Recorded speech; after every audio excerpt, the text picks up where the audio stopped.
Live on a Monday edition of the program, Merely Bo, Tyvis Powell here with me in studio as we kick it off on a Monday. And the amount of steps in life that it would have taken for you and I to be sitting right here. I mean, just go back. What was it? Spring 2015? It was after you guys won the Natty. Yes, that's so it. So spring 2015, a bright-eyed MVP walks into, at the time, the CBS Affiliates newsroom in Columbus, Ohio for an internship. Mm-hmm. I'm pretty sure I schooled you at horse or pig, one of the two. I feel like that's the way I remember that. See, that's sad that you out here clout chasing like that. You would have never beat me. Actually, we did play, but the time that I came around, we were doing the Memorial Day tournament.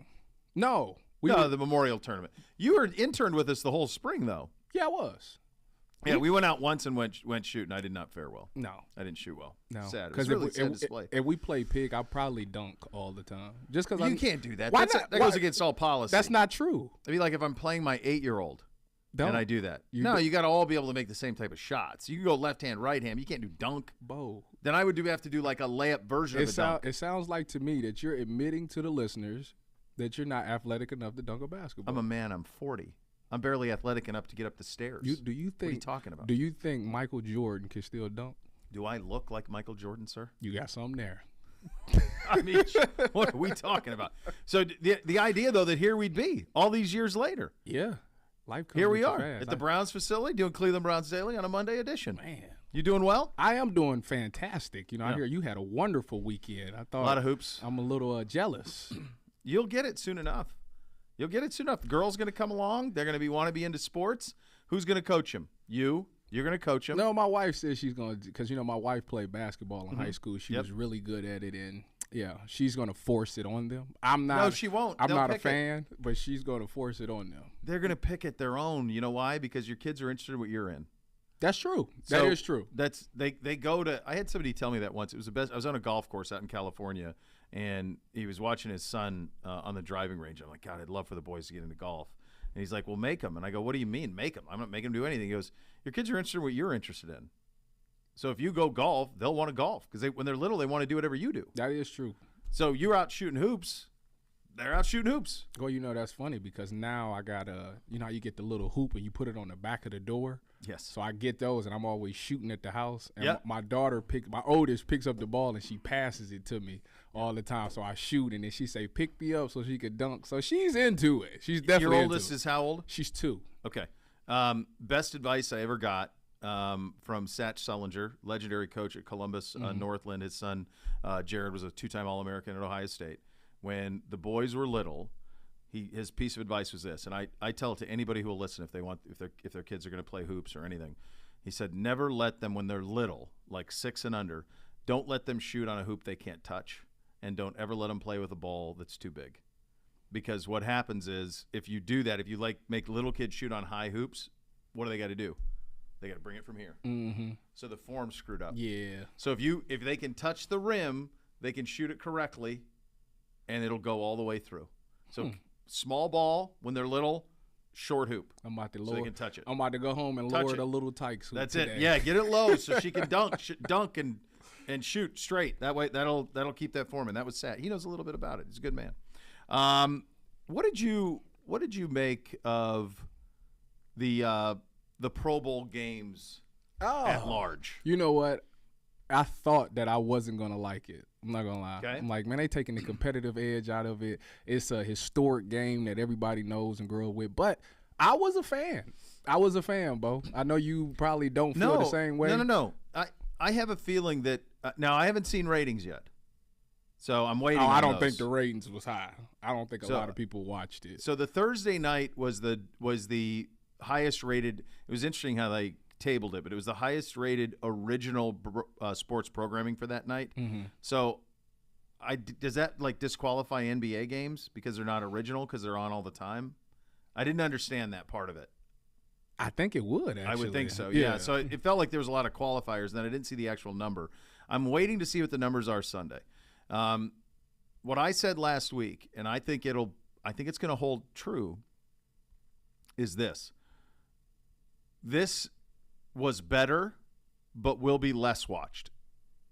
And the reason for that is you want people. We are used to turning on a television and seeing football. Mm-hmm. We see helmets and pads and jersey. We go, oh, it's football. I'll hang out. Yeah. If you jumped in on that yesterday, that don't look like football. Not at all. They was. Right? I mean, if you watch the flag football game, Yeah. I mean, they were out there pretty much going 75% on routes and stuff like that. It still was competitive, but to me, as a former player, I look at it like obviously it's more safer. Yeah. It's more fun. If you think about this, kids, when you were a kid or you were coming up in high school, you had to do like 7-on-7s, one-on-one camp. That's all this essentially That's is. all it was. So now these players is having flashbacks. Oh man, I remember when I used to do 7-on-7. We used to do this and that. So to me, it was just a bunch of players out there looking like high school kids again and having fun with it. It was, yeah. I mean, there was that part of it. It looked like gym class. It looked a little bit. There was some of this stuff that looked like Ninja Warrior. The obstacle course. Yeah, like the one that Tessitore and those guys when they fall in the water and all that. There was a little bit of that vibe to it. I think that it's a tough needle to thread. It is. Because it's a violent sport. It's a contact sport.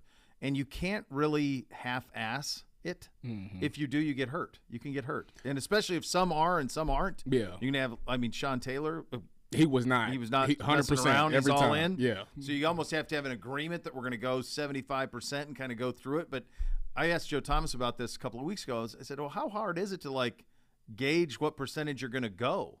Like if you're a defensive end and I'm a tackle and like we come to an agreement, like we're not going all in, like you'd get the sack for starters. But let's say that was the case. And I was like, hey, like let's be easy here, right? This is just an exhibition. Nobody needs to get hurt.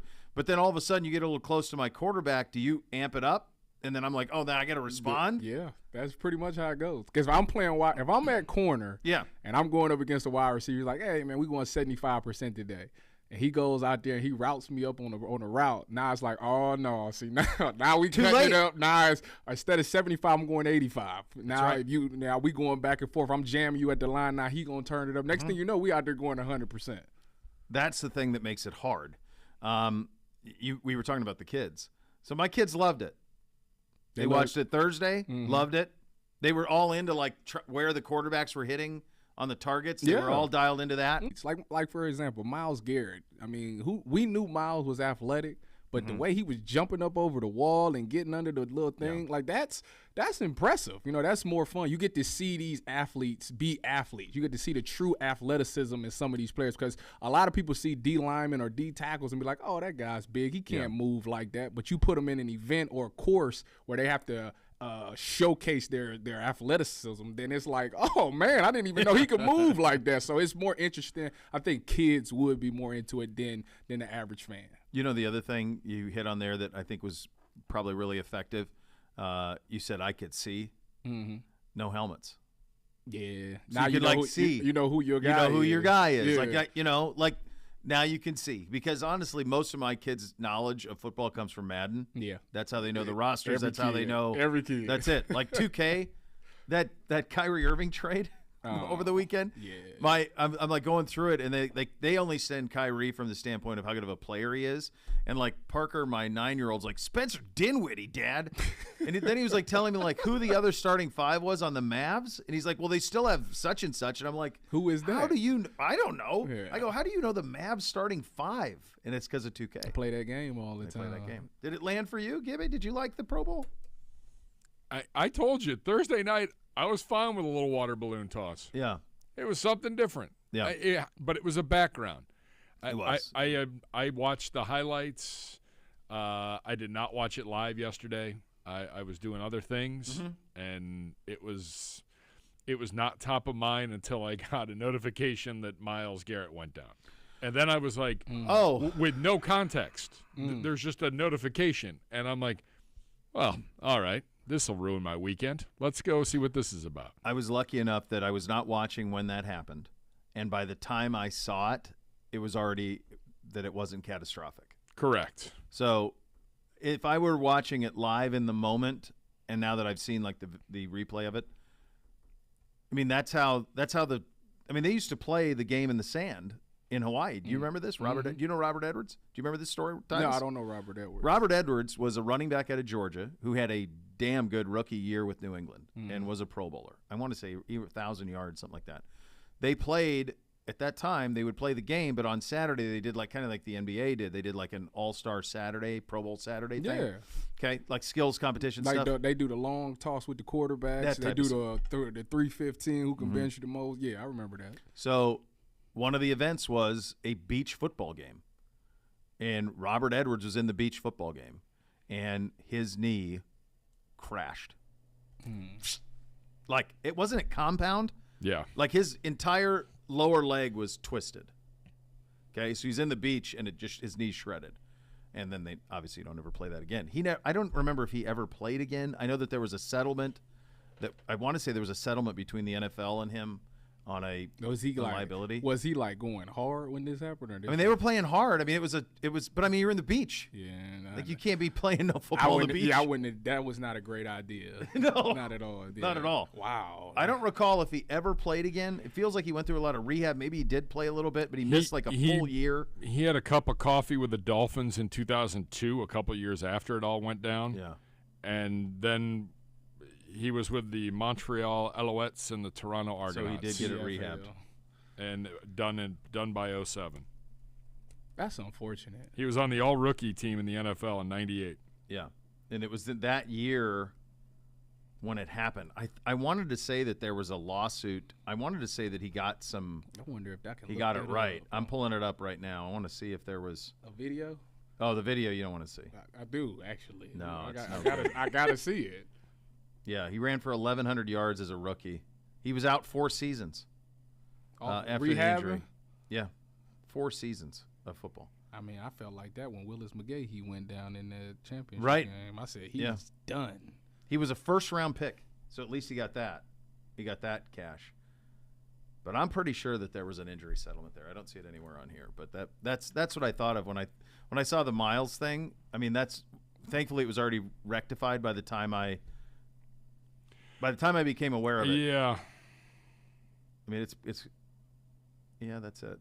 Yeah. I mean, it was on television though. Like, that's like a fan image of it. Oh, he collided with somebody going for a pass. Yeah, that looks bad.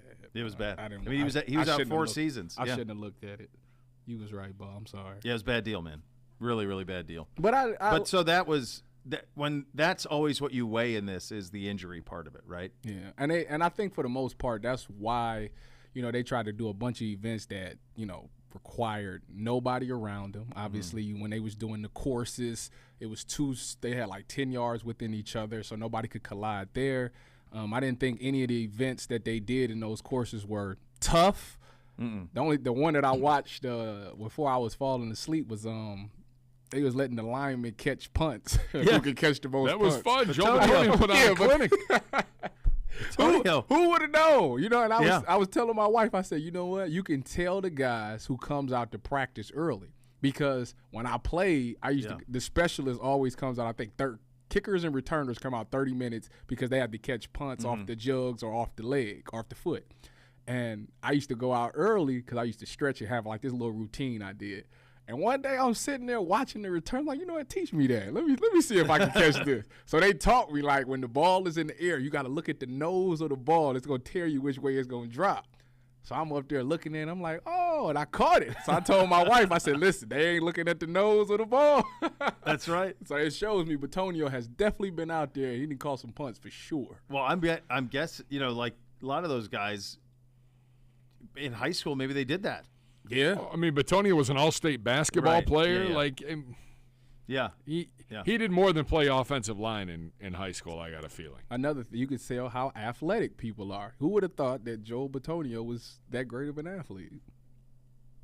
Well, I liked it. I didn't think it was bad, but, I mean, it's not anything that I'm going to drop what I'm doing, but the Pro Bowl never was anything that I was going to drop what I was doing to watch. Well, ever since Sean Taylor, RIP to him, once he gone, it just hasn't been the same since. It's hard. So the other thing is the one thing that can solve all of this, and this is the same that anytime you talk about these all-star things, it's the same thing the NBA deals with the dunk contest now, how they don't get anybody to be in it anymore. The only way that you're ever going to get like a true buy-in is financially motivating. Yep. That's it. So if you have if you have $1 million per player to the winner of the Pro Bowl, Oh, we got to win. you got a game. We got to win this. You got a game. I mean, I don't care how wealthy you are. $1 million is $1 million. You're going to play hard, and you'd get everybody in it. You wouldn't have quarterbacks playing golf that weekend. They'd be in that game trying to win it. So that's until somebody does that part of it, it's going to be kind of what it was. I thought it was fine. Is it that important to them to get people back to watching it? No, because as people talk about it, I mean, here we are talking about it. We spent a lot of time this morning talking about it. It'll still probably do. My hunch is, what did I set it at? 6? I think I said right around 6 million. I think the Pro Bowl was 7 last year. It was 6.9 million. We said 5. If they can between the 5 top and 6. 5, yeah. Yeah. So I think I set the over under like 5.5 million or something like that. If they do 5.5, 6 million, that's more than like the typical big college football game of the week does. They're going to get more because people are going to tune in to see what it looked like. At least. You'll see. You at least got to at least see what it looked like. I would say you'd have an answer. I'm actually surprised we don't. I guess I should look. Sports TV ratings always does a good job of putting this stuff up. I checked It's not up yet from what I can tell. Yeah. I have to. It's usually around this time of day where you get a little – you usually get the weekend ratings. And then I seen Josh Jacobs come out and say he didn't like it, but then it was He wasn't for it? Yeah, it was a couple of players that kind of backed it, but I know Josh Jacobs was vocal. He said this is not good at all. So we'll see. It's you're trying to make like I said, it's threading a hell of a needle because you want football. It's not critical to have football though because we're all waiting for this week. Mm-hmm. You know, so that's kind of the tricky spot of it all. Is that side of it. We'll see. No ratings at this point yet on it. We'll see if it comes out. We have 2:15 today, a little Ask Tyvis segment. You got football questions for you. Schematic questions for Mr. Powell. He can help you with that. We'll get to that coming up in the 2 o'clock hour of the program. Browns fans today through midnight on February 9th, head to the NFL.com/FedEx, the NFL's official Twitter handle, or the NFL mobile app to cast your vote for Nick Chubb as the FedEx Ground Player of the Year. 2022 FedEx Air and Ground NFL Players of the Year will be announced during the NFL Honors on February 9th. Coming up next, we go around the NFL. Our former defensive coordinator finds a home. It is Super Bowl week. It is all here. Big one on Sunday, obviously. We're off and running. You listen to Cleveland Browns Daily, brought to you by Ballybet, coming soon to Ohio on 850 ESPN Cleveland.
Cheer on your Cleveland Browns with the help of your favorite four-legged companion, Barking Backers, presented by Milk Bones, the Browns' newest club for pet parents worldwide. Sign up today at barkingbackers.com. Barking Backers, the fan club for dogs. Bo Bishop, Tyvis Powell with you as we head around the NFL. It is Super Bowl week, and this was interesting over the weekend.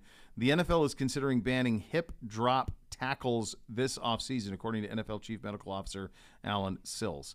Can you explain to the audience what a hip drop tackle is before we get into the issues we may or may not have with it? So a hip drop tackle is this. The runner has the ball. You go to make the tackle, and you wrap your arms around his waist, and then you kind of, you fall down to the ground because you're trying to pull him down. That is considered a hip drop tackle because they want to ban it because they saying that you're landing on their ankles and legs and stuff like that and causing injury. So that's the one that they want to get rid of. Okay, so we've come a long way in tackling. I'm a man, I'm 40. You're considerably younger. So what the simple thing that we were taught when I played was see what you hit. Yes. Okay, so that was it. So heads up tackling. Yep. It was see what you hit. And tackle the ball. Yep. So the idea was put your helmet on the ball. Yep. And have your eyes up and shoulder pads through and rip, wrap, and drive. That's what we were taught. Mm-hmm. How were you taught? Was it similar to that, or was there a different way about it? We was taught rugby-style tackling. So that's different. Rugby-style tackling is all shoulders. You want to go through the thighs. You want to put the shoulder pad through the thighs. You want to wrap the thighs, and you want to drive for 5 is what they called it. Yes. Did they – the rugby is still taught to this day. The kids, it's something that's emphasized. But what they try to do now is they try to have the helmet opposite the ball. So if the carrier has it in his left hand, they teach the helmet to be on the right side. So that the helmet's out of the contact. I'm not a fan of that. I'm not either, but that's what USA football teaches that. So that's not the way that I was taught. We were taught that you go wherever, it don't matter where the helmet goes, but you want to roll towards that side. So if you're going to tackle him, you're going to wrap the thighs, and if your head is on the right, you want to roll to the right. If it's on the left, roll left to get him down. You want to wrap and roll is what wrap and roll. It. Yeah. So that's over the course of a 20-some-year period, you have these various little different ways that are taught. I would just put it to you this way. I think this is going to be impossible to legislate. Never. This is never going to happen. There's just no way that you're going to be able to leave it. These officials can't get it right the way that they are now, and now you're going to add another judgment call on it. Think about this. So Nick Chubb has the ball, and I'm playing safety, and I'm running to go tackle Nick Chubb, and I wrap up, but he's going to keep driving his legs. Sure he is. So my natural instinct is to drop my weight down, to fall down so he can stop trying to run. You telling me I can't do that anymore. So what am I going to do? Let him just keep running and score? Like, that makes no sense to me. This is, like, as a defender, and it's been happening for so many years, and they wonder why defensive players get so frustrated. It's because we understand that people don't come to the game to see us. Everybody, quite frankly, hates defenders because they come to see the deep ball get complete. They come to see the long runs. And now you've already tailor-made the game to be in the offensive favor, with the calls that you give them and allow these receivers to do and so on and so forth. Now you're trying to take tackling from us. Like, so what, you want to put the flags on us? Now watching the game we watched last night. Like, it's not fair, and it's unfortunate that they keep doing this to the defense, but they never do anything to help the defense. It's always trying to paralyze us. Why? I think what you have to get to, the place you have to get to in football is, and I try to tell this to parents, it ain't for everybody. Mm-hmm. This is a violent game. Yes, it is. It is a collision sport. It's not a contact sport. It's a collision sport. And you know what you sign up for. Yeah, it's in the brochure. Mm-hmm. And as a parent, it's in, when you talk about little kid level, you're the one reading the brochure. Mm-hmm. So you do what's best for your kid on that. You have to acknowledge that we have to get to a point in football where we acknowledge that there is an inherent risk to playing a sport where men who are in the type of shape that you all are in, going as fast as you can and colliding is something that's going to cause injury. Yes. There's no way to avoid it. Not at all. It's all part of it. Unless you put them in bubbles. That's it. And then it's not football. So the idea that you're going to try to legislate a different type of tackling, to me, seems almost impossible. I don't even know what you would want the defensive player to do because you guys can't be up around their head. You can't lead shoulder without wrapping up. Like, what are you supposed to do? How do you can't tackle a quarterback low. You can't hit him high. I mean, you can't be around their arms. What's left? You saw this in the playoffs. Do you remember the play with Dak and the 49ers? Eric Armstead? Do you remember this play? Dak rolls out. He rolls through the end zone. The game's over, so it doesn't matter. Armstead goes up to him. He doesn't tackle him, or he doesn't wrap him and tackle him. I think because he's worried that he's going to get a penalty. So he kind of just like shoves him a little bit, but it doesn't knock Dak over. So Dak still's able to throw, because in his head he's going, well, God, what am I supposed to do with this guy? Well, because they were really enforcing those roughing the passers. Like some of them this year, I was just like that. Like, man, I don't know what you want them to do anymore. So. This reminds me a little bit of when they took out strike zone tackling, those big hits, where it was like the first time they did it, because I was at Ohio State at the time when they first started the targeting thing, and we was sitting there like, well, so while we're going in there, we see a drag route or we see somebody on the dig, and I'm breaking out the post and I get a good break on him. You telling me I gotta stop and think about where to hit this guy before? Like, it's impossible. The game is happening like this, and I think that's the problem. These guys gotta get it, put themselves in that position. Like, go out there and you try to tackle Nick Chubb without dropping your weight, and you tell me if that works. And it's like, no, it's not gonna happen. So why would you even come up with a thing to make it tailored for the offense? I mean, I get why, because it sells more tickets, but come on. It doesn't sell, though, because they sell out anyway. Yeah, that's true. The ratings are the ratings. They don't. It's maxed out. They don't need it. It speaks. So last night, did you happen to?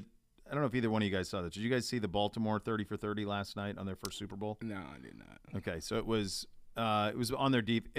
The 30 for 30 was fine, fine at best. It was okay, but the big thing that I took away from it was that type of team will never be built again. A team that was built on the fear of playing its defense. Lewis, Saragusa, Reed. Like, Rod Woodson was the other safety. Like, it was a punch you in the mouth. It was, we are going to defend and you are going to fear us defense. Yeah. You will never build an NFL team that way again. No, not with the rules. Done. You can't, because you can't even hit people like that. And it's unfortunate, but now you got to do it in a finesse way. They want everything to be finesse. I just think there's no way to legislate it. You can't tackle like you want. You can't even touch the quarterback. Forget about that. Like, sacks nowadays, I don't know how these defensive ends and these pass rushers are able to even do it, because if you bring them down too hard, it's flag every time. And it's starting to happen in critical moments where it's like the defender, the DB makes a great play, but because the guy pushed the quarterback down too hard, it's free 15, automatic first down. Now the defense got to stay out there. It's been an 8-play drive. We finally get off the field. You give them a free first down. Now it turns into a 15-play touchdown drive. And it's just like, man.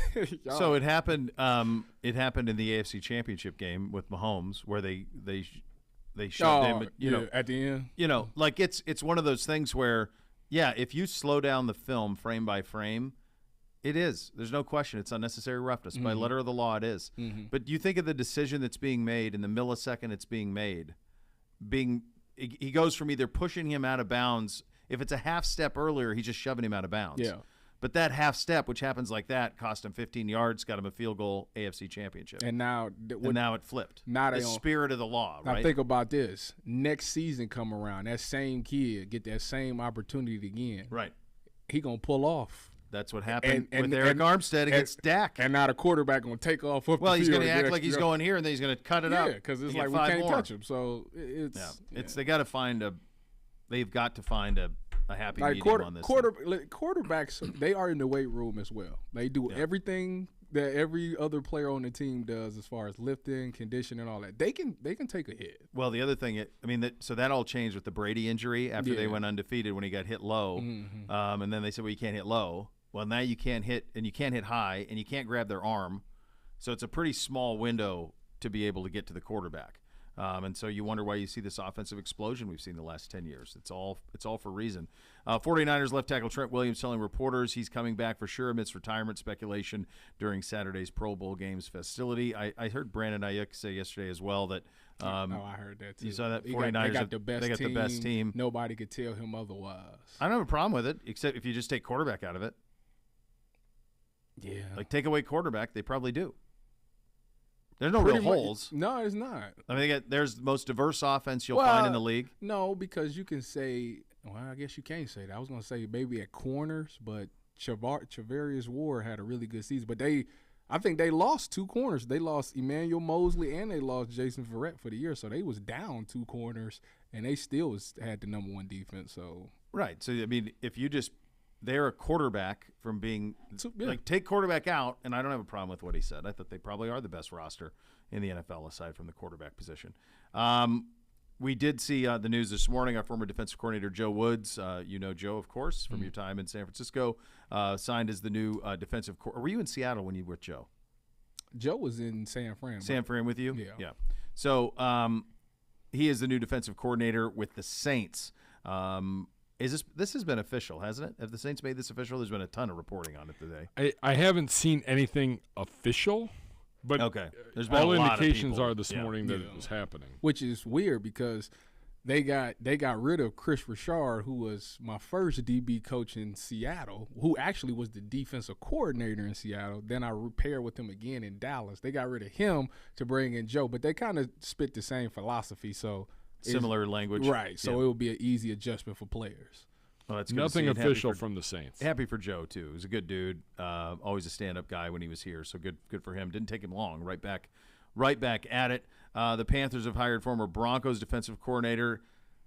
You got a pronunciation on this first name? Nope. The Broncos DC makes a lateral move because Denver said thanks but no thanks, even though Denver's defense was not the issue. Yeah, Avero is his last name. The first name, Ahiro Avero? That actually sounds Would the J be an H in that sense? Ahiro Avero.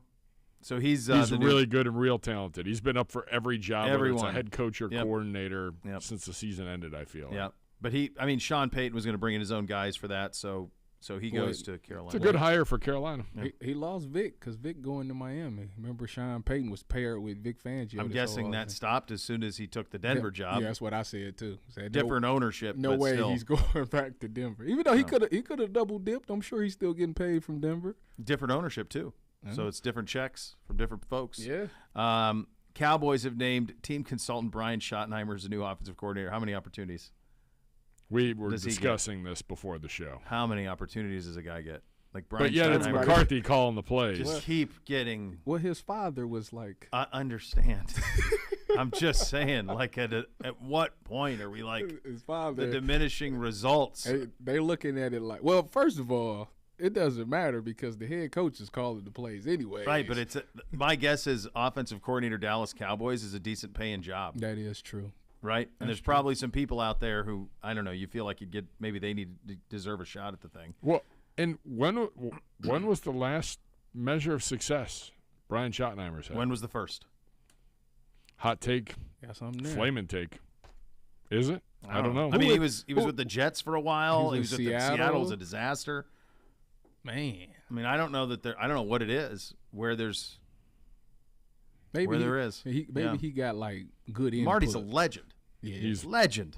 Unbelievable. And everybody legend. keeps saying that he had to have taught him something. Something had to be something there. Yeah.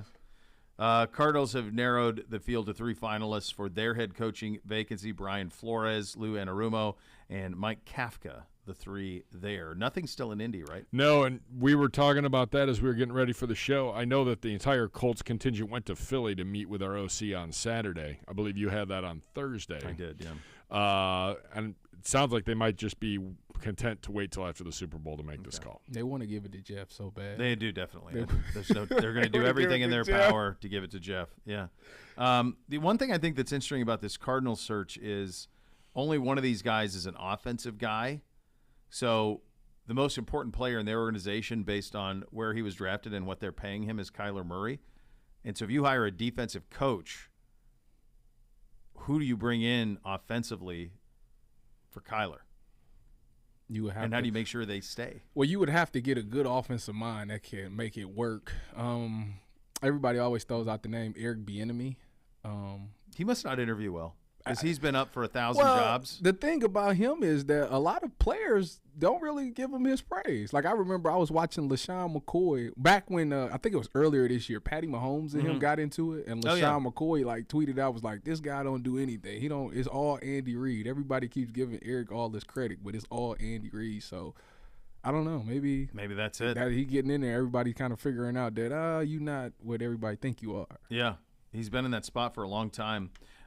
This around the sports world, this was the Kyrie Irving deal that happens yesterday.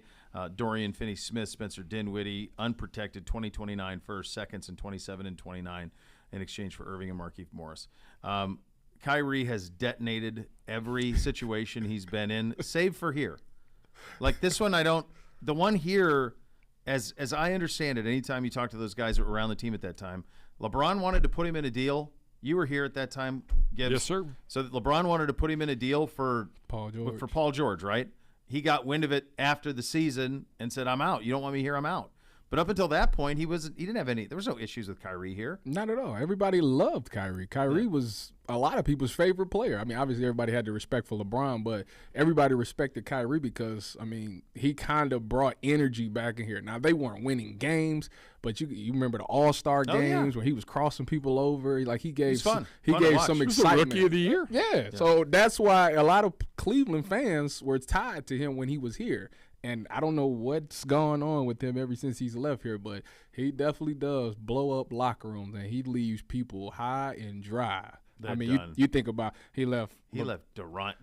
He left LeBron, the people in the Tatum and Brown in Boston, Durant, who's his best friend, left him. I mean, I don't know. Why do you want that? Wild. Why do you want that problem?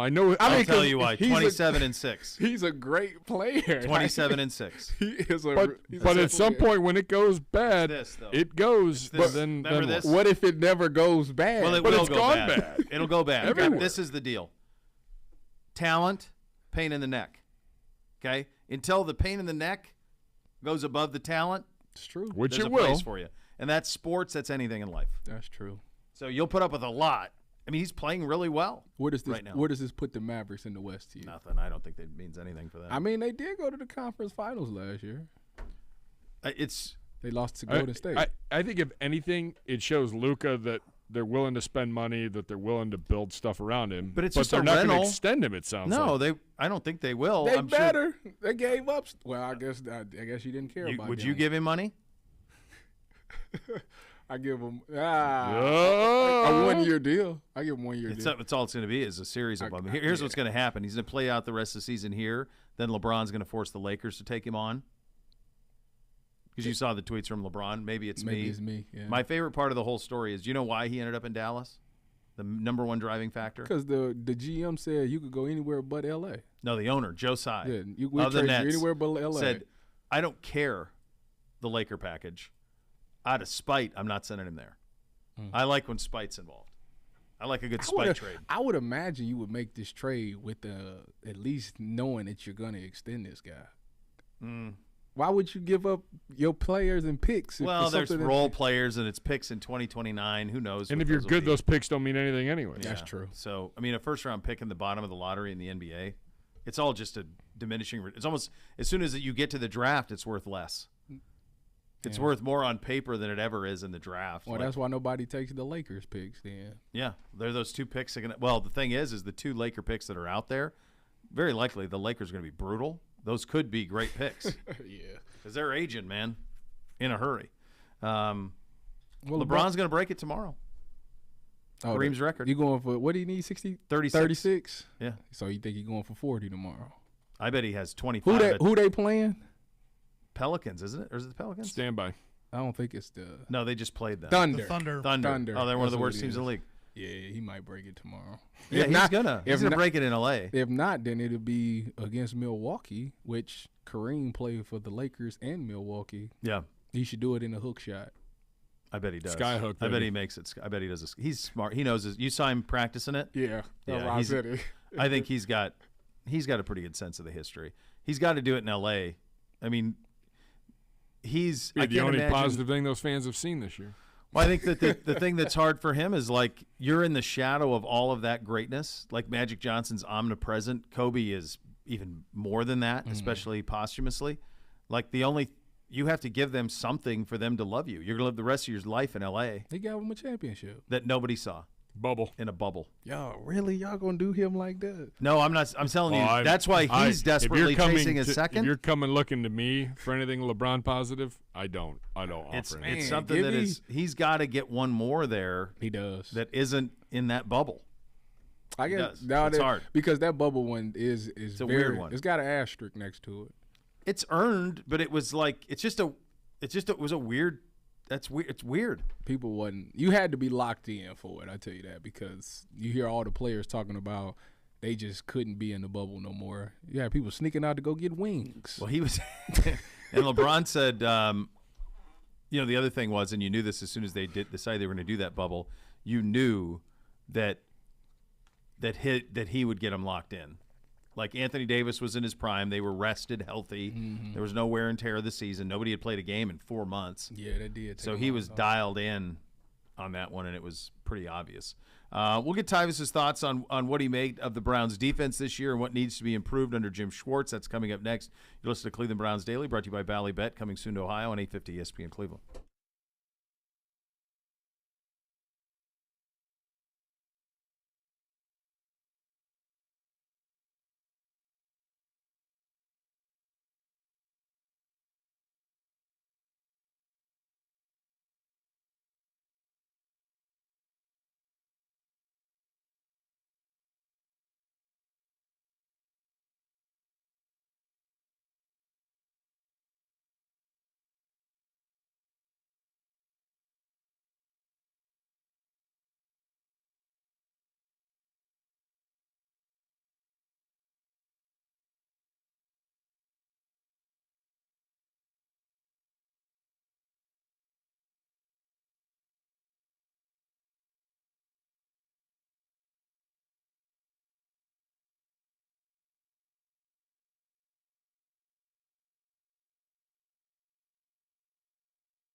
Elk Serious Lawyers, Serious Injuries. Call 1-800-ELK Ohio for a free case review. Elk and Elk's proud partner of your Cleveland Browns. Tyvis Powell in here with me today on the program. Do a little Browns defense look back, what we saw this year, what worked, what didn't.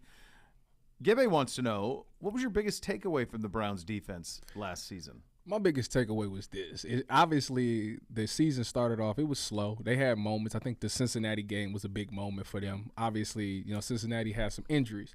But the way that they finished the season, it showed me that they had the talent that I thought that they had, but they just didn't put it together for the whole year. You think about the last maybe 4 or 5 games, they were able to get takeaways. They got interceptions. They was punching the ball out. Sacks was coming. So it shows me that it's there, but for some odd reason, it took them a very long time to get to that point. They got to find a way to get to their game one. And it's going to be hard to do, obviously, because you're getting a whole new defensive scheme coming in. It's going to be new language, new philosophies, new players to be in the system. But if they can find a way to get it, it shows that they have playmaking ability. They just have to do it consistently. I always had kind of the belief, the theory, I guess, that it was a defensive roster that was put together with the idea that we would be ahead in a lot of games. Mm-hmm. And that teams would have to chase us, and they'd have to throw. Yep. It was a defensive too deep.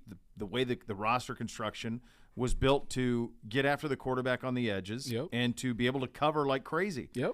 But all of a sudden, when the suspension went from 4 to 6 games to 11, and all of a sudden you're playing an entirely different style offensively, and now all of a sudden teams are able to run it on you. Yep. And salt out games because they have the lead, you don't. You're not in shootouts. You're in slugfests.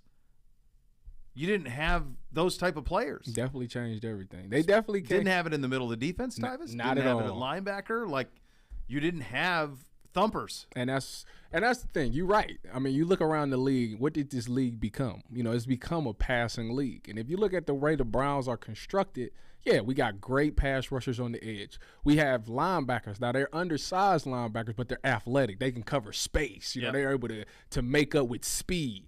But when teams are just running the ball, defensive tackle is not a position that we thought would be valuable, and it really hurt them. I remember, before the season even started, in the preseason, I said they need to address, this defensive tackle spot because teams would just run trap and dive all game, and everybody, you can be patient. If you're going to get 4 yards a pop, we'll be patient, and we'll win games like that.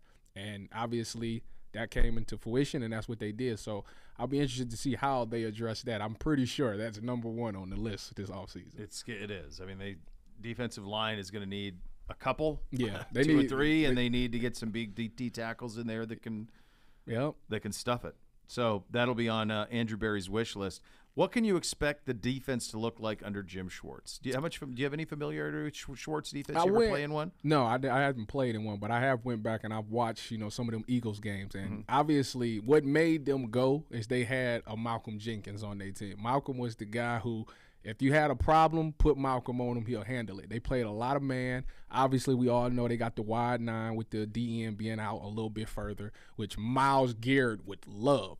However, I think that you have to have those guys in the middle to make that work, because if you asking your defensive end to be out wider, teams will be like, oh, we can just attack this little crease right here.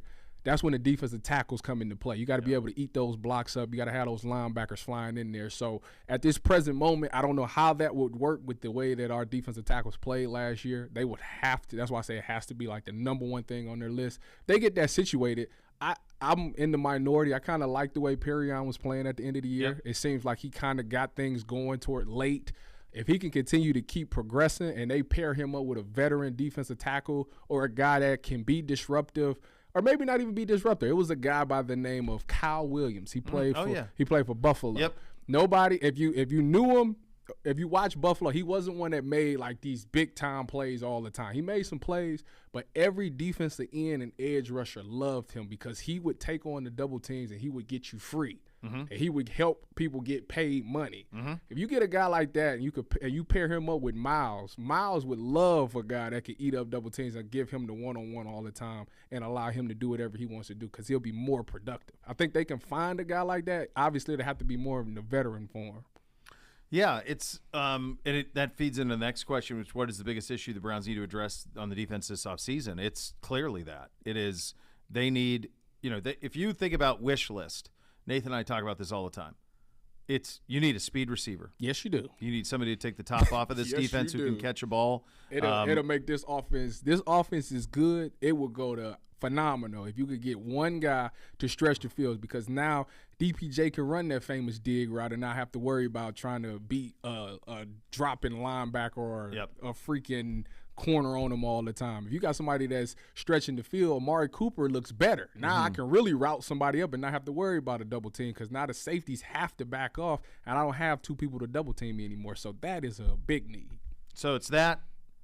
It's, I think, 2 defensive tackles. I'm with you on Perrion, and I think the organization is too. They just need him to be a pro. Yeah. Just be a pro. That's it. That's it. Be a pro. But they need to add a dude. Yep. And then they need to add another developmental guy, and then they need another defensive end. Yep, because they lost Jadeveon. Yeah. I like Alex Wright.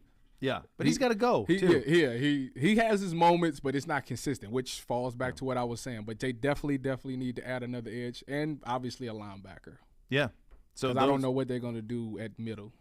Yeah, I don't know on AWOC. I know they like him a lot. Yeah. He likes the organization, but who knows where that goes going forward.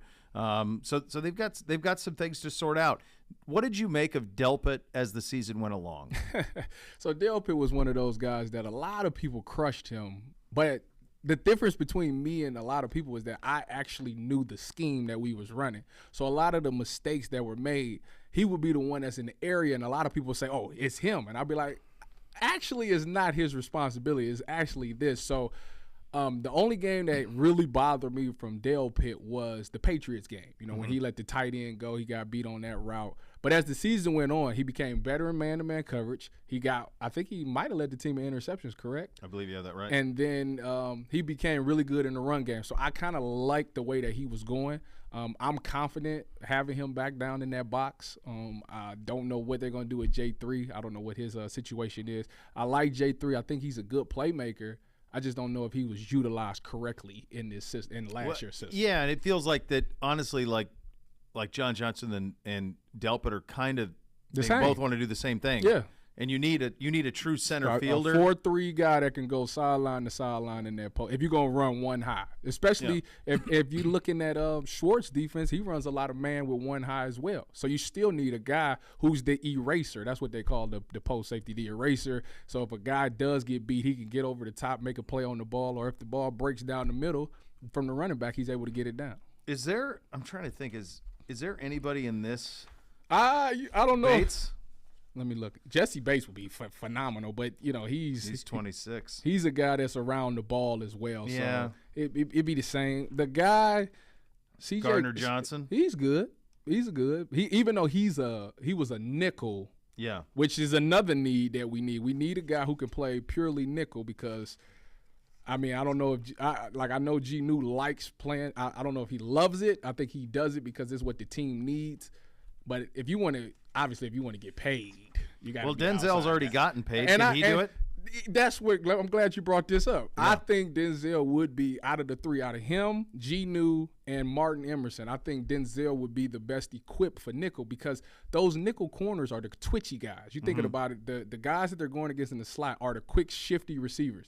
Well, Denzel to me is the most shifty out of those three that I named. Obviously, Martin Emerson is my size, and G. New is more physical, but. I think, and he's been paid already. Yeah. Now, let the other two young guys get out there and get paid because that's really where you're gonna get the money at. I think the highest paid slot corner is probably Kenny Moore from the Colts, maybe. And I don't think he's making $100 million like Denzel is. So let those two young guys, if they're comfortable on the outside, let them play on the outside and get paid. Let Denzel be the guy because he's athletic enough to send him on blitzes. We've seen him dip under guards and tackles to make tackles and stuff like that. Let him use his athleticism to make plays. Finally, who needs to step up the most on the defense next season? Man, it's a lot. Who needs to step? One in every. I mean, everybody has to. Yeah, the whole defense pretty much. I would say from the guys that I know that's returning, I'm going to give you one on every level. I'm going to say Alex Wright or Perrion, one of those two, both of those two actually. In the linebacker room, I'd say J.O.K. He's a guy that They make him play Will, and I think he's better at Sam. The difference between the two is the Will is always in the box. The Sam is the guy that can be kicked out the box because the nickel replaces him. However, say you get caught with base on the field, and you got JOK in there. He's athletic enough to at least get you through the play and make plays on the ball. I think they're doing him kind of a disservice keeping him in the box. I think you need to let him be in space where he can blitz and drop in coverage and play the flats like that, because he can use his athleticism to make plays. He'll be checking tight ends and stuff like that. He would thrive in that role. So JOK will be the guy there. And then in the secondary, if J3 is here, he has to find a way to make more plays. He got to be more available. He has to make his name known. We need that guy that was with the Rams. All right, coming up next, second hour of the program. Your Ask Tyvis questions will get answered. Tweet them, Ask Tyvis to Browns_daily on the social. We'll take care of those. Have a little conversation on the college football side of things with my buddy as well. Second hour, Cleveland Browns Daily, brought to you by Ballybet, coming soon to Ohio on 850 ESPN Cleveland.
We're here, Cleveland Browns Daily. Ask Tyvis questions coming up shortly.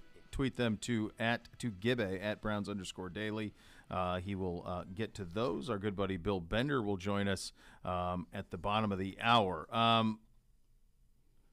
One thing that you can say about the NFL is that you absolutely know what you're going to get.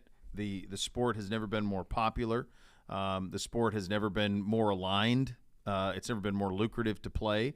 I think everybody understands what they're getting into when it comes to the NFL. The same cannot be said. Not all of that can be said about the sport that certainly you thrived at a very high level and I adore, which is college football. I want to take a couple of minutes to talk to you about where the sport is right now because it's a wild thing. I don't know if you saw this story today about the Jaden Rashada kid. Did you see this? He's a recruit out of California. I just know he ended up going to he was supposed to get the $13 million from Florida. That fell through, and now he's at Arizona State. So for the folks out here who don't follow recruiting, God bless you if you don't because it's a mess. This is a California quarterback who originally was committed to Miami. 4-star. Ends up, but not Arch Manning, not 5-star, not Trevor Lawrence. He's a fine player. I watched his tape. He actually he throws a good ball. Yeah, he's all right. But who knows? You wouldn't bet your life savings on him getting to the league. Not $13 million. I wouldn't give him 13. Oh, good Lord, no. He's no sure thing. So he commits to Miami, eventually switches over to Florida.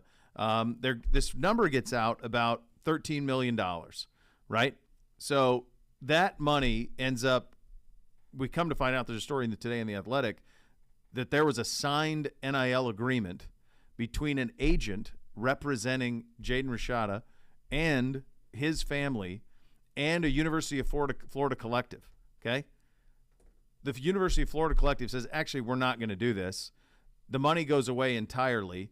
The kid decommits from Florida. They release him from his name, image, or from his national letter of intent, and he ends up signing with Arizona State. Didn't his dad go there or something? His dad was an alum.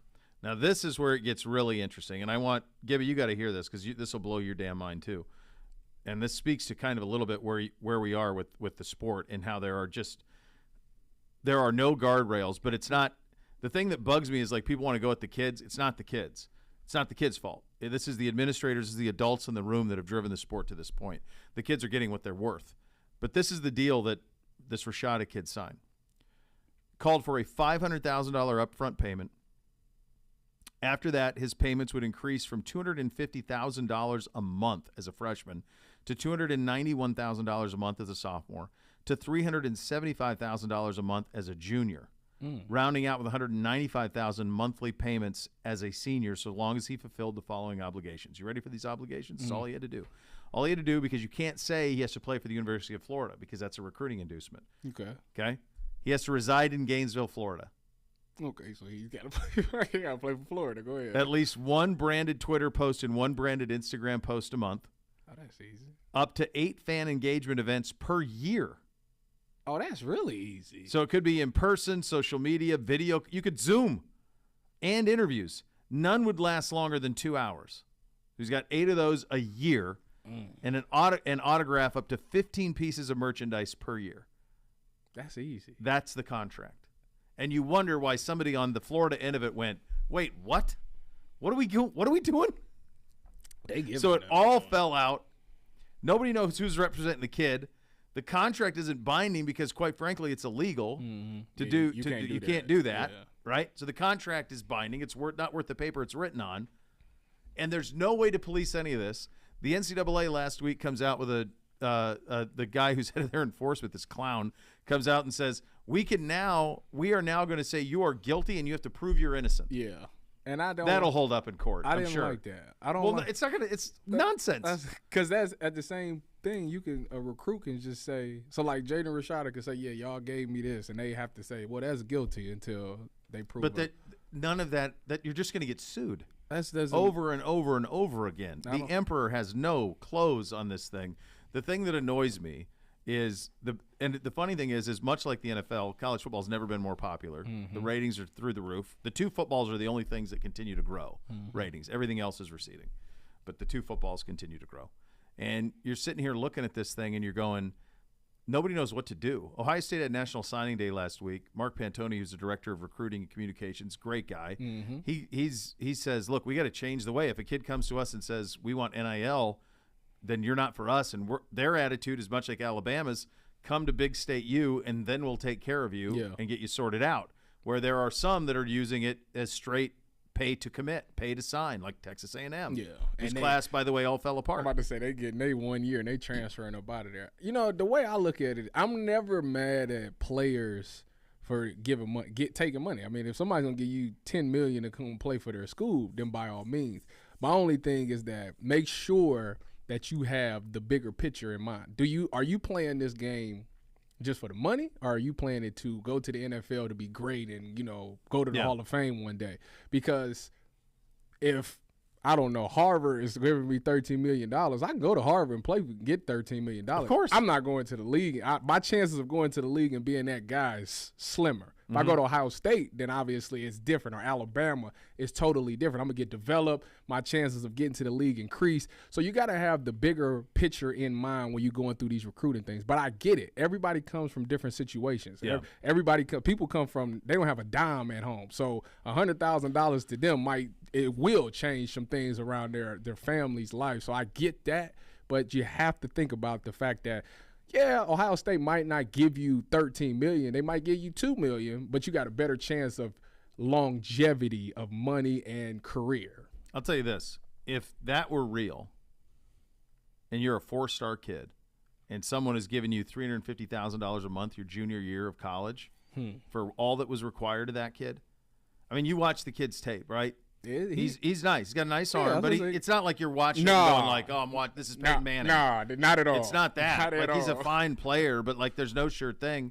I can't even imagine like being him or his that's life-changing money. $13 million that changes your life, man. Yep. Couple $100. I threw a 25 kegger in college. I $300,000 for a month. $350 a month. I'm 4-year contract. I'm in big trouble. That is ridiculous. And he wouldn't even know what to do. Yeah, with all that's that what I'm money. saying. Like Gainesville in college, $350. You better hire some really good financial people. Man, you got to pay taxes, man. That's a lot of. There's a lot going on. Wee. Yeah. So he ends up going to Arizona State, and in the story they say he got no NIL at Arizona State. He just has to earn it. He's got to earn it like everybody else. Like that's the way it's got to go. The thing that I don't have a whole lot of patience for is coaches making $9.5 million, administrators making several million, complaining about a system that they allowed to go this way. Like if you don't want it to go this way, give your money back. Yeah. The only way to fix this, Tyvis, is to call it what it is. It's pro sports. It's contracts. Give them a contract. That's it. And that's the only way. But now you can have termination. So like the kid could, if you're not doing your job, we firing you and you getting kicked out of school. That used to happen anyway. They'd take scholars away. They do that too. Urban did that. He brought that to Ohio State. That happened at Alabama. That happened in the South. I was about to be one of them. Right. They come in and go, hey, I don't know if you're going to fit in our system. Yep. I'm not sure if we'll have your scholarship anymore. You go, wait a second. Yep. I signed. This is 4 years. That's what I was promised. Yep. And they pull them. They tell you, it's 1 year, and it has to be renewed every year. Is what they tell you. That's not what the spirit of it is. Not at all. So they've taken advantage of it all these years, and now the kids get a little bit back, and I'm going to be mad at the kids. I laugh at the coaches that if we start paying the kids, I'm not going to be a college coach anymore. Dabo, they still are there. They're still there. By the way, making $11 million a year, Dabo is. But you see that it's hurting him in recruiting. He's not getting the players he was 4 years ago. Nope. All of that started to go away. Going to be a big offseason for the Buckeyes, though. And interesting. The college football's never been more interesting. I don't know if it's great, but it's never been more interesting. We'll get to your questions for Tyvis coming up next. You're listening to Cleveland Browns Daily, brought to you by Ballybet, coming soon to Ohio on 850 ESPN Cleveland.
Passion fan base is the National Football League. Join the Brown season ticket member waitlist today for the best chance of securing tickets for all home games of future seasons. Don't miss out. Go to clevelandbrowns.com/tickets or call 440-891-5050 to reserve your spot today. Time for some Ask Tyvis questions. Tweet your questions to Tyvis. Oh, there you go. At Browns_daily. Hello, Gibby. Hi, guys. Hey, buddy. Jason in Olmsted Falls would like some context on a Tyvis Powell tweet. Whoa, from Jason last in week. Olmsted Falls. That sounds like he's a nice guy. Probably enjoys a beverage. Boy, Summer does he. golf league. He was looking for one at about 9:01 this morning. Jeez. If Marvin Harrison Jr. decided to sit out next season and prepare for the draft, would he be the first wideout off the board like Jamar Chase? Full disclosure, I don't suggest he do this. I like the qualifier. You don't want Buckeye Nation mad at you. I don't understand what the problem with the tweet is. I mean, I was asking a question, and I thought about, let's see, Jamar Chase, arguably he went to the championship, had a great season. Justin Jefferson the year before went first round. Arguably, you could say who was better between those two. He decides to sit out. Now, COVID obviously played a part in all of those things, but he sat out a year, went first wide receiver off the board, went back with his quarterback, and the rest is history. He's one of the best wide receivers in the league. He didn't need to put that extra year of college on his body. Now, I fast forward, I look at Marvin Harrison Jr., and I say he's the best wide receiver in college. Yeah. The pros, even the corners and the pros, talk about how great this guy is. All front offices know that this guy's going to probably be the best receiver in the draft next year. Why does he need to play? He doesn't.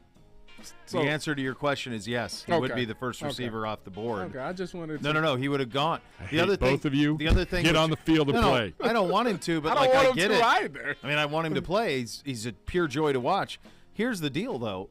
One other thing on the Chase, I think that's really important to why he was the first receiver off, is the fact that the quarterback in Cincinnati was his quarterback at LSU. True. Who then could tell the Cincinnati front office, "This is my guy. I don't need the tackle. I don't need the tight end. Give me that guy." Well, in the same breath, his quarterback is projected to go top 5 this year. So if they don't do hot, he could tell them, go get my guy. Yeah, so that could happen. Just out of curiosity, what's your guess on Jamar Chase's sophomore year stats at LSU? I'd say college football. 1,200 yards. Can I interest you in 1780? What? 1780. Do you know what his yards per catch were his sophomore year at LSU? 22. 21.2. Yeah. Total touchdowns, receiving touchdowns rather, 20. Really? 20 receiving touchdowns his sophomore year at LSU. Was he not even a Heisman finalist? Joe threw for 6,000 yards and 60 touchdowns. Correct, but Joe won the Heisman by the biggest margin ever. But those numbers should have merited a Heisman finalist. Well, okay, but Devontae Smith didn't even have them type of numbers, did he? No, I'm not 20 to that. touchdowns and 1780? That's ridiculous. It is. People forget. I mean, he should have been at the table at least with numbers like that. So that's Jamar Chase. Justin Jefferson was a junior that year on that team. Justin Jefferson, receptions, 111, 1,540 receiving yards, 18 touchdowns. That's ridiculous. That was their dudes. 1540, 1780 for your two starting receivers in college football. How long? Wasn't Renda Moss's kid with tight end? 38 total touchdowns. You know, it'd be interesting. If I'm Marvin Harrison, I'm comparing my numbers to Olave and Wilson, and then JSN the year last year, not this season, last year. Compare his numbers to that, because if they all go first round, so that was the writing's on the wall. What I was going to say is that's the other part that's interesting about it is you could say, you said JSN for the audience, that's Jackson Smith and Jigba, who this year played a game and a half, whatever it was, 2 games for the Buckeyes. Had he not played a down, he would have been drafted higher than having played. Yeah. Because he got hurt. Like, Yep. there's talk he could fall into the bottom half of the first round. I don't see that. And most of the mocks have him in that area. I don't see that because if you turn the tape on, it's undeniable. Yeah. And all he has to do is go to the combine, show that the hamstring is healthy, and they're going to fall in love with the tape. The tape don't lie. Yeah. At the end of the day, you're judged off the tape. Yeah. Cleology tweets at the show, knowing it's our biggest need this offseason, what kind of interior defensive lineman would fit Schwartz's scheme best? A good one. Well, obviously. I like that start. Obviously, the hot name is Javon Hargrave. Obviously he played with him with Philly. Mm-hmm. I actually got to train with Javon in Exos when I was coming out for the draft. Really good guy. But he's effective. Obviously, a guy that can eat up double teams, hold their own, and make plays in the run game. Because if you ask him Miles to be in a wide nine, teams are going to try to attack that gap. So you need a defensive tackle that can two-gap their guard and make plays right there and stop the run game. So one that's effective. Yep. From assistant radio production guru Connor Lawrence, without looking it up, do you know what the Pythagorean theorem is? Isn't that A squared, B squared, C squared? Yes. A squared plus B squared equals C squared. That's my answer. Which is something that we've never used. I just had this conversation. My 11-year-old Y equals MX plus B. You just wait till your girls get into math in the 4th and 5th grade. Wait, I love math. So no, you don't. Oh no, not the way you it's don't taught like now. you don't like the new math. You know what? That's new math. I talked to a new dad, and he said that same thing. He said math. his daughter is in the 5th or 6th grade. My and son's be like, in the 5th grade. That's not how you get the answer. And I'm like, what do you mean? Oh Tyvis, no, Tyvis, it is. You draw these boxes. The only time my kids and I going. and my wife have almost just yelled our faces off. Math. Yeah. No, I'm like, no, that's how you do it. And they're like, no. Gibby, that's wrong. We'll get the answer wrong. I'm like, that took 2 minutes. The way you're talking about it's going to take 15, and I don't even know how you got to it. It's just a whole piece of paper. Well, I need to go sit in the math class because I would love to see this new math. They have strategies, Tyvis. Strategies. Stupidity at its finest. There's no way that it's changed that much in maybe not for you. 29. What was that? That was 17. It's possible that it hasn't changed that much for you. Maybe you were taught some of this stuff. This is garbage, and I've never used any of it. Y'all is upset. It's brutal. It's brutal. Listen, just get your phone. You type it in on your phone, and that's the answer. That's how. That's the problem though that you're having is for all of these kids on anything, they just ask Siri or ask Alexa. So how do you? That's cheating. It is, but what do you really need to know? We're dumber than we've ever been because of these stupid things. Nobody knows anything. What if the phone didn't work? Do you have to figure it out? You do. Oh God, but are the we world will equipped come to an be end. able You're to gonna do go it? borrow mom and dad's phone. Well, and nowadays, when you go to school now, they let the kids walk around with the phones. And they don't wear our kid. They pull them. Like you can't take them into the classroom. Okay. You can take them into the school, but you can't take them into the classroom. Okay. But they should do something. To me, they should do something where you check it in at the beginning of the day and check it out at the end. I agree. There's no reason to have it. It's a distraction.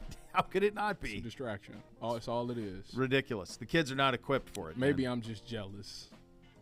No, you're not. You're not. I see my kids. It's no. You wouldn't have liked to have your phone to be able to Giving me a phone would have been a horrible idea. I just don't think anybody at that age is equipped for the amount of information that's on that thing. How to process it, what it means. Like they think my oldest has one, and so I went through and did all the safe stuff, and you still end up with stuff that, hey Dad, what about this? Oh God, I forgot about that app. How much? It never ends, and they're not able to process it. Get them the Firefly phone like everybody else had. Get them a flip phone. I love my flip phone. He had one of those. He had one of those and was mocked. Openly mocked. Do you tell him, my phone do everything your phone could do? It can call, text. The biggest disappointment was he was doing stuff on his iPad, and then when he finally did get the phone, he's like, well, Dad, this is the same stuff my iPad does. I'm like, yeah, I know. Tell me about it. It's the same stuff. Same stuff, buddy. The great Bill Bender will join us coming up next. You'll listen to Cleveland Browns Daily, brought to you by Ballybet, coming soon to Ohio on 850 ESPN Cleveland.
Welcome back into Cleveland Browns Daily, brought to you by Ballybet, coming soon to Ohio on 850 ESPN Cleveland.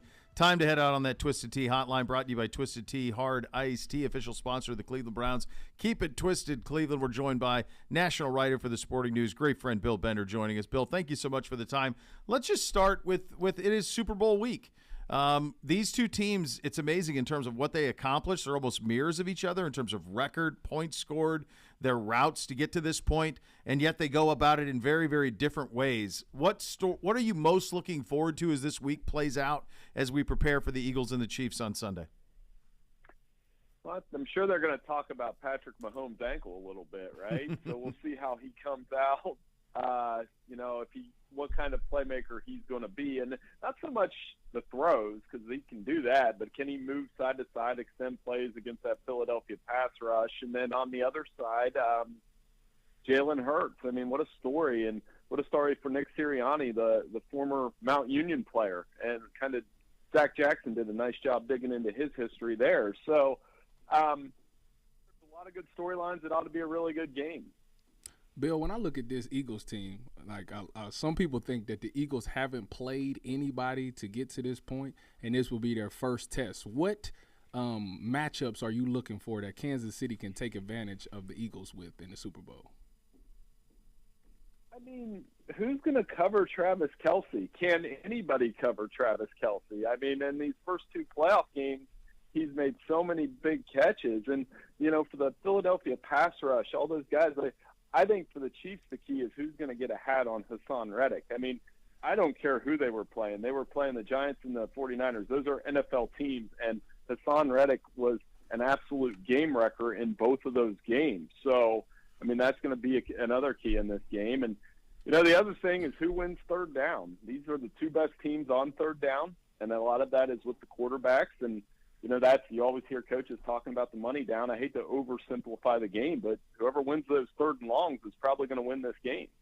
You mentioned you think of the big storylines of this. You mentioned Mahomes. One thing, if you follow a lot of college football like you and I do, and certainly Tyvis does as well, the Jalen Hurts story is one that is wildly fascinating and incredibly unique. And Saban shared over the weekend that Jalen's preference was to go to Miami or Maryland, and Saban really pushed him to Oklahoma. Now, Jalen will be able to corroborate that or not this week. At some point, I'm guessing it's asked. And the reason for that was, hey, go to the place with the best quarterback coach.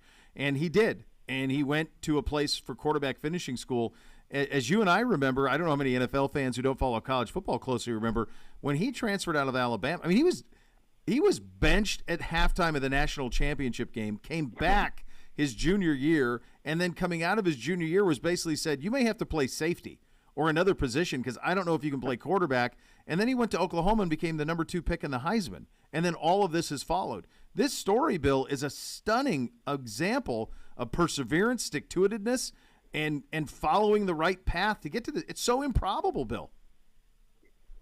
It's one heck of an arc. And I was at the game where he was benched at halftime, and he was not having a good game. And the remarkable part about revisionist history is there are people now – I was on a station down in Alabama a couple weeks ago that were questioning that decision even though Alabama won the game. And I'm like, what are you talking about? Yeah. Because, I mean, and it is a remarkable feat for Jalen Hurts to do what he did at Oklahoma, to go to Philadelphia, to answer the typical stereotypical criticisms of should he play receiver in the NFL when he said, I'm a quarterback. He's gone out and backed it up. It's been a phenomenal year for him this year. Bill, it's been a while. I don't know if ever has it been a three-peat in college. And you know that Georgia's losing Stetson Bennett. You know, their offensive coordinator is flirting with the NFL. Can they still get it done and find a way to pull a three-peat next season? No, I mean, they're going to be good. And, I mean, it starts at quarterback, though. And the funny thing is, and Bo and I always, and I've talked to you about this down in Columbus a lot, that the three teams that are built from a talent perspective to win the national championship on every single year, and that's Alabama, Georgia, Ohio State, all three of them will be breaking in a new quarterback next year. So that adds to the intrigue for me because you could miss, theoretically. Georgia was able to do it with probably the least dynamic NFL quarterback, but still, you got to give Stetson Bennett credit for all the things he did the last 2 years. So they have a serious question there. and Alabama and Ohio State do, because they're replacing guys that are going to be expected to be franchise quarterbacks at the next level. You know, Bill, one thing obviously we do predominantly Browns here, but there's a ton of Buckeye crossover. And one thing that I thought was really interesting this week, coming off of National Signing Day, was kind of the comments from Ryan Day and even more specifically Mark Pantoni, who's their director of recruiting and basically their general manager. And some of the comments they made is hey, we are not going to, if your interest is NIL as an inducement for signing, we're going to move off of that. And Pantoni went on to say that, hey, we're going to recruit maybe more regionally and we're going to stay a little more local here for the time being. It feels to me, Bill, like Ohio State is trying to thread a nearly impossible needle where they compete with Alabama and Georgia at the very top of the sport, while also not being all in on NIL the way some of those Southern schools are. Can a Buckeye Nation be happy just beating Michigan again and winning the Big Ten? It feels like they're trying to kind of be on a treadmill for a little bit until there's guardrails on the sport to me. Well, that's a dangerous game because they were able to win national championship with Jim Tressel with that philosophy. You know, I think they had mostly Ohio kids and a couple, 5 stars from around the country. And then Urban Meyer changed that with the way he recruited. He turned Ohio State into basically an SEC recruiting school. Yeah. The talent they were brought in. And I think the criticism in recent years, though, has been, where are the Ohio kids? The kids that grew up in their living room with the Buckeyes on every single Saturday. So I think you got to try to find that balance. And at the same time, yes, you're going to have to pay a lot in NIL in the near future because those other schools down south, they're not stopping anytime soon. Well, and the other thing is, and this has been a big topic in the last couple of weeks, is the NIL collectives down there. It's not really – it's hard to figure out if you're a fan and you're saying, hey, I need you to sign a Netflix subscription for $50 a month to contribute to this collective so that we can fund players, and fans going, wait a second, I've already done that. I bought the tickets. I buy the sweatshirts. I support you in every way. Why are you coming to me for money? And the reality is it's because the collectives and the athletic department are both asking the same people for the same money. And it feels like trust is a real problem in Columbus at the moment. And it's not just there, but that's the one that we care about most. But I do think that there's a pretty big disconnect right now going in terms of where the sport is and where Ohio State wants to be in it. Well, I don't think fans should have to do that, though, right? If you pay for season tickets and then they're asking you for something extra, that's the one thing with these collectives and NIL that doesn't sit all that well with me. And I thought the intent of this rule was, and I always use the example of, Riker, for example, down in Columbus. If you want to go do a commercial for the local dealership and get paid for that and get NIL appearance money for that, that's awesome. The way we're doing it now, it's like a non-guaranteed NFL contract, and it just doesn't seem like it's right, especially when you're reading these stories like about Jaden Rashada where NIL deals aren't coming through. That's not good for the sport. Yeah, I agree with you on that one. Let me take you to Notre Dame. Notre Dame lost their offensive coordinator to Alabama, which everybody pretty much can understand why.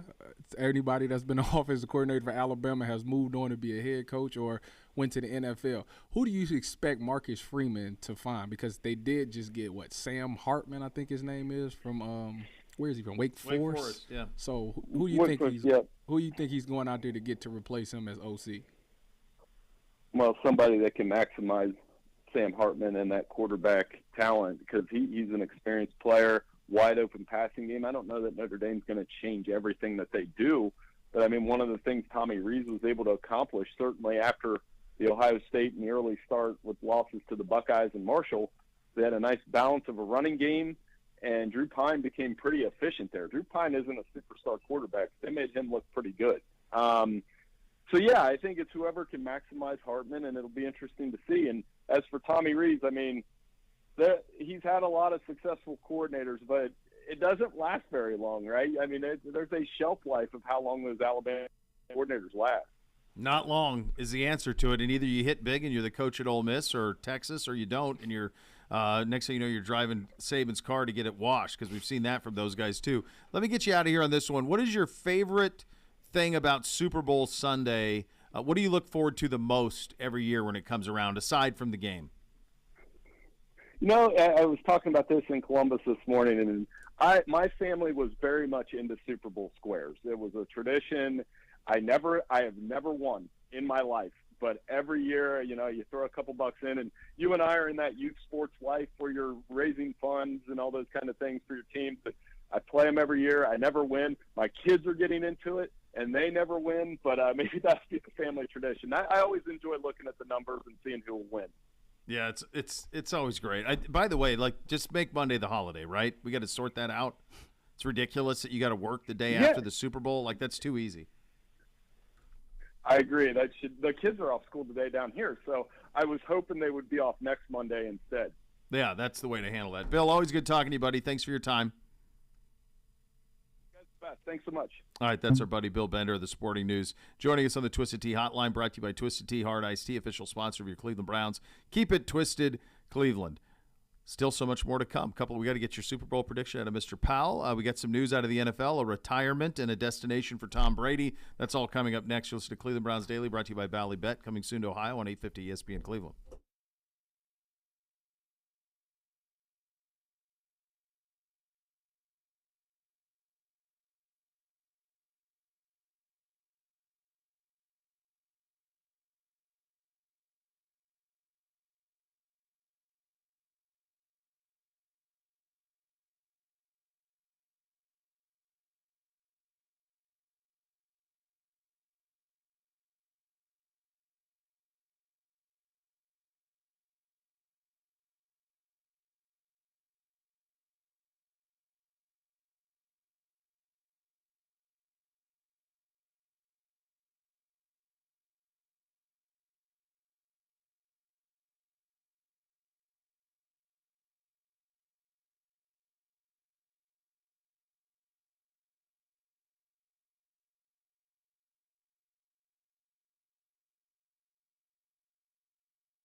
Cleveland Browns Daily brought to you by Ballybet, coming soon to Ohio on 850 ESPN Cleveland. A couple of newsmakers this afternoon around the National Football League. Tom Brady saying on Colin Cowherd's show that he will not join the Fox broadcast until 2024.